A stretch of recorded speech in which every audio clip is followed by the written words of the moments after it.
60 ఏళ్ల జీవితం, 300 ఏళ్ల చరిత్ర. భారతదేశం మొత్తం మొఘలులు అరాచకాలతో, ఆదిల్ షాహీ దౌర్జన్యాలతో అట్టడుకుపోతున్న సమయం అది. దేవాలయాలు కూలుతున్నాయి. ఆడబిడ్డల మాన ప్రాణాలకు రక్షణ లేదు. అందరూ ఆ ఢిల్లీ షాదులకు తలవంచి బానిసలుగా బతుకుతున్న రోజులవి. అప్పుడే పుట్టింది ఒక నిప్పు కణిక. పూణేలోని చిన్న జాగీరు నుండి ఢిల్లీ పీఠాన్ని గడగడలాడించిన సింహస్వప్నం మన ఛత్రపతి శివాజీ మహారాజ్.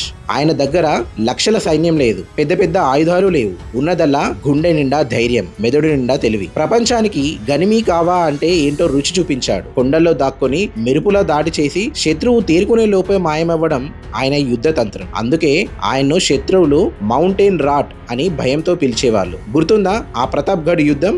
7 అడుగుల అఫ్జల్ ఖాన్ శివాజీని కౌగిలి పేరుతో చంపడానికి వస్తే చేతికి ఉన్న పులిగోర్లతో శత్రువు పేగులు తెంచి మరాఠా పౌరుషం అంటే ఏంటో ప్రపంచానికి చాటి చెప్పాడు. శివాజీ అంటే కేవలం యుద్ధం మాత్రమే కాదు, ధర్మం. యుద్ధంలో ఓడిపోయిన శత్రువు భార్యను కూడా తల్లిలా గౌరవించిన గొప్ప సంస్కారం ఆయనది. స్వరాజ్యం అంటే అధికారం కాదు, సామాన్యుడికి న్యాయం అని నమ్మి హిందవీ స్వరాజ్యాన్ని స్థాపించిన దార్శనికుడు. రాయగఢ్ కోటలో వేద మంత్రాల సాక్షిగా ప్రజల జయ జయధ్వనాల మధ్య ఆయన ఛత్రపతిగా సింహాసనాన్ని అధిష్ఠించిన ఆ క్షణం భారత చరిత్రలోని ఒక సువర్ణ అధ్యాయం. ఒక సామాన్య సైనికుడి కొడుకు ఒక సామ్రాజ్యాన్ని స్థాపించగలడని నిరూపించిన యుగ పురుషుడు. ఆయన మరణించి ఉండొచ్చు, కానీ మరాఠా గుండెల్లో, భారతీయ రక్తంలో ఆయన ఎప్పటికీ జీవించే ఉంటారు. ఆయన ఒక రాజు కాదు, ఒక ఆలోచన, బానిస సంఖ్యలను తెంచే ఒక ఆయుధం. జై భవానీ, జై శివాజీ.